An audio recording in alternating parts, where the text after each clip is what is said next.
Good morning students and welcome again in my educational channel मासूम tutorials. आज हम लोग इलेक्ट्रोफिलिक सब्स्टिट्यूशन रिएक्शंस इन हैलोरीन पढ़ेंगे। इलेक्ट्रोफिलिक सब्स्टिट्यूशन रिएक्शंस में मेनली 4 तरह के रिएक्शन हम लोग यहाँ पर देखेंगे। पहला हैलोजिनेशन, दूसरा नाइट्रेशन, तीसरा सल्फोनेशन और चौथा जो है फ्रीडल क्राफ्ट रिएक्शन। ये सभी रिएक्शन में जो है एक इलेक्ट्रोफाइल जो है हैलोरीन पर अटैक करेगा और यहाँ पर देखने को मिलता है कि जितना भी इलेक्ट्रोफिलिक सब्स्टिट्यूशन रिएक्शन होता है वो सभी जो है या तो ऑर्थो पोजीशन पर जुड़ता है या तो पारा पोजीशन पर अटैक करता है। ठीक है, मतलब all electrophilic substitution reactions in haloarene are ortho directing और पारा डायरेक्टिंग। ठीक है, तो पहले ये समझ लेते हैं कि ऑर्थो पोजीशन और पारा पोजीशन क्यों है। तो यहाँ पर आप हैलोजन जिस कार्बन से लगा है उसके बगल वाले कार्बन को बोलेंगे ऑर्थो कार्बन। तो इधर भी ऑर्थो कार्बन हो सकता है, इधर भी ऑर्थो पोजीशन हो सकता है। उसके बगल वाले पोजीशन को पारा, उसके बाद जो है ये मेटा, उसके बाद पारा, है ना। ऑर्थो मेटा पारा ये पोजीशन है ना। तो जितना भी इलेक्ट्रोफिलिक सब्स्टिट्यूशन रिएक्शन होता है वो या तो ऑर्थो पोजीशन पर जुड़ता है या तो पारा पोजीशन पर। तो पहले हम लोग उसी को समझते हैं कि क्यों जो है कोई भी इलेक्ट्रोफिलिक सब्स्टिट्यूशन रिएक्शन में इलेक्ट्रोफाइल ऑर्थो और पारा पोजीशन पर जुड़ता है। तो आप यहाँ पर मैंने रेजोनेंस स्ट्रक्चर लिख दिया है। तो रेजोनेंस स्ट्रक्चर में आप देखेंगे कि इलेक्ट्रॉन डेंसिटी जो है सबसे ज़्यादा कहाँ है। तो ये जो पोजीशन है इसको बोलेंगे ऑर्थो पोजीशन, है ना। यहाँ पर फिर इस स्ट्रक्चर में इलेक्ट्रॉन डेंसिटी यहाँ पर है तो ये भी ये पारा पोजीशन है। और यहाँ पर आप देखेंगे तो ये जो है ऑर्थो पोजीशन है। मतलब ये जितना भी रेजोनेंस स्ट्रक्चर है इस हैलोरीन का उसमें आप देखेंगे कि इलेक्ट्रॉन का डेंसिटी या तो ऑर्थो पोजीशन पर है या तो पारा पोजीशन पर है। ये ऑर्थो पारा, ये ऑर्थो, है ना। तो जहां पर इलेक्ट्रॉन डेंसिटी ज्यादा होगा वहीं पर ना इलेक्ट्रोफाइल अटैक करेगा। इलेक्ट्रोफाइल का मतलब है इलेक्ट्रॉन लॉविंग एजेंट। तो इलेक्ट्रोफाइल जो है वहीं पर अटैक करता है जहां पर इलेक्ट्रॉन का डेंसिटी ज्यादा होता है। तो इलेक्ट्रॉन का डेंसिटी जो है ऑर्थो और पारा पोजीशन पर ज्यादा होता है due to resonance, and that's why any electrophiles attacks on the ortho और पारा पोजीशन। ओके, अब हम लोग एक चीज समझते हैं कि ये जो हैलोरीन है वो लेस रिएक्टिव क्यों है बेंजीन के कंपेयर में। ठीक है, अब यहाँ ये हैलोरीन में क्या होता है कि हैलोजन जो है इलेक्ट्रोनेगेटिव एलिमेंट है ना। तो इलेक्ट्रोनेगेटिव होने के कारण जो है इसमें टेंडेंसी होता है माइनस आई इफेक्ट दिखाने का टेंडेंसी होता है। ये जो हैलोजन होता है माइनस आई इंडक्टिव इफेक्ट होता है इसके अंदर।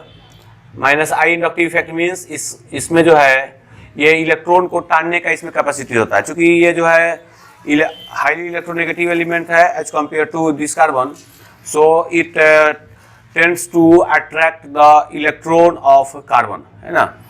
तो ये जो है इलेक्ट्रॉन इस कार्बन के पास या इस बेंजीन रिंग के पास जो भी इलेक्ट्रॉन होता है उसको टानने का ये नेचर होता है इस हैलोजन में। तो इसके कारण क्या होता है कि इसके अंदर जो भी इलेक्ट्रॉन का डेंसिटी है वो थोड़ा कम हो जाएगा। इस हैलोजन के प्रेजेंस के कारण electron density of benzene ring जो है रिड्यूस हो जाता है। मतलब इलेक्ट्रॉन डेंसिटी कम हो जाता है बेंजीन रिंग में। तो कोई भी इलेक्ट्रोफाइल जो है इजीली अटैक नहीं करता है क्योंकि इसमें इलेक्ट्रॉन डेंसिटी ही कम हो गया। तो कोई इलेक्ट्रोफाइल आसानी से अटैक नहीं करेगा क्योंकि उसको इलेक्ट्रॉन नहीं मिल पाएगा। और इसी कारण जो है हैलोरीन जो है इलेक्ट्रोफिलिक सब्स्टिट्यूशन रिएक्शन बेंजीन के कंपेयर में थोड़ा सा स्लो दिखाता है। ये हैलोरीन के कंडीशन में जितना भी प्रोडक्ट बनेगा या तो वो ऑर्थो पोजीशन पर जुड़ा हुआ होगा या पारा पोजीशन पर।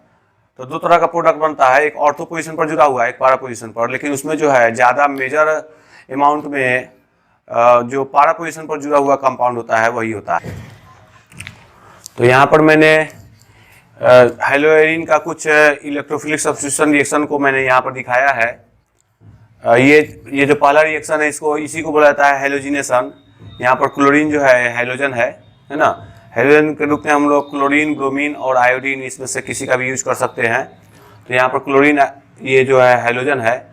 तो क्लोरोबेंजीन का रिएक्शन जब क्लोरीन से किया जाता है तो वो भी कब, जब in the presence of anhydrous FeCl3। तो हमें क्या ऑप्टेन होगा, ये इसका नाम होगा 1,4 डाइक्लोरोबेंजीन। मतलब ये 1 नंबर, ये 2, 3, 4, इसका नेम होगा 1,4 डाइक्लोरोबेंजीन। इसका नेम होगा 1,2 डाइक्लोरोबेंजीन। तो देखने को क्या मिला है, अधिकांशतः या जितना भी पारा पोजीशन पर जो जुड़ा हुआ होता है ना, पारा पोजीशन वाला कंपाउंड जो है मेजर प्रोडक्ट है। हैलोरीन में पारा पोजीशन पर जो भी इलेक्ट्रोफाइल जुड़ता है वो मेजर प्रोडक्ट होता है। तो इसमें ये मेजर प्रोडक्ट है, तो ये हेलोजिनेशन रिएक्शन होगा। अब इसका अगर मैकेनिज्म देखेंगे तो इसमें क्या होता है, ये जो क्लोरीन है ना Cl2, तो Cl के रूप में हम लोग ऐसे लिख सकते हैं। तो जब टूटेगा तो एक प्लस में होगा और एक माइनस में होगा। तो ये क्या करता है कि ये जो है माइनस वाला को ये FeCl3 अपने पास ये कैप्चर कर लेता है। मतलब ये जो है FeCl3 लुईस एसिड जैसा बिहेव करता है। अब लुईस एसिड जैसा बिहेव करेगा तो ये FeCl3 जो है Cl- को अपने पास कैप्चर कर लेगा और ये Cl+ जो है इस पर अटैक करता है। और Cl+ वहीं पर अटैक करेगा जहां पर इलेक्ट्रॉन डेंसिटी ज़्यादा है। तो इलेक्ट्रॉन डेंसिटी जो है या तो ऑर्थो पोजीशन पर है या पैरा पोजीशन पर है। इसलिए एक या तो क्लोरीन जो है ऑर्थो पैरा पोजीशन पर जुड़ेगा या तो ऑर्थो पोजीशन पर जुड़ेगा। लेकिन पैरा पोजीशन वाला मेजर प्रोडक्ट होता है और ऑर्थो पोजीशन वाला माइनर प्रोडक्ट होता है। ऐसा क्यों है? तो यहाँ पर जो ऑर्थो पोजीशन पर जुड़ता है ये दोनों के बीच में रिपल्सन होगा, है ना। ये भी इसके पास भी लोन पेयर इलेक्ट्रॉन है ना, और इसके पास भी लोन पेयर इलेक्ट्रॉन होता है। तो एक दूसरे से रिपल्सन होने के कारण ये जो कंपाउंड है ज़्यादा स्टेबल नहीं होगा और इसलिए इसका अमाउंट कम हो जाएगा और इसका अमाउंट ज़्यादा हो जाएगा। और यही लॉजिक जो है और सब nitration, sulphonation, Friedel craft reaction में भी आप अप्लाई कर सकते हैं कि इसमें भी मेजर प्रोडक्ट कौन बनेगा, जो पैरा पोजीशन पर जुड़ेगा, है ना। इसमें भी पैरा पोजीशन पर जो जुड़ता है वही जो है मेजर प्रोडक्ट होता है। तो नाइट्रेशन का मतलब होता है नाइट्रिक एसिड से रिएक्शन, है ना। In the presence of sulphuric acid कराएंगे तो हमें नाइट्रो जो है नाइट्रिक एसिड से नाइट्रो ग्रुप ये जो है इलेक्ट्रोफाइल जैसा बिहेव करेगा और ये नाइट्रो ग्रुप जो है या तो पैरा पोजीशन पर जुड़ेगा या तो ऑर्थो पोजीशन पर जुड़ेगा, है ना। और इसमें भी मेजर प्रोडक्ट जो है पैरा पोजीशन वाला होता है, ठीक है।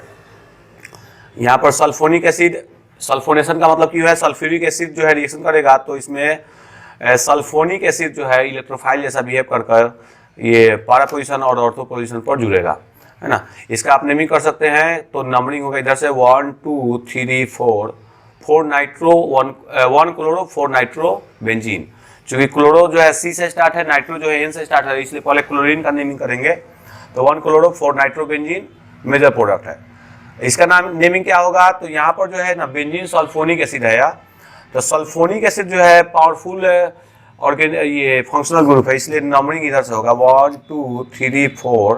तो 4 क्लोरो बेंजीन सल्फोनिक एसिड, है ना। और इसीलिए इस रिएक्शन को बोला जाता है सल्फोनेशन रिएक्शन, ठीक है कि नहीं।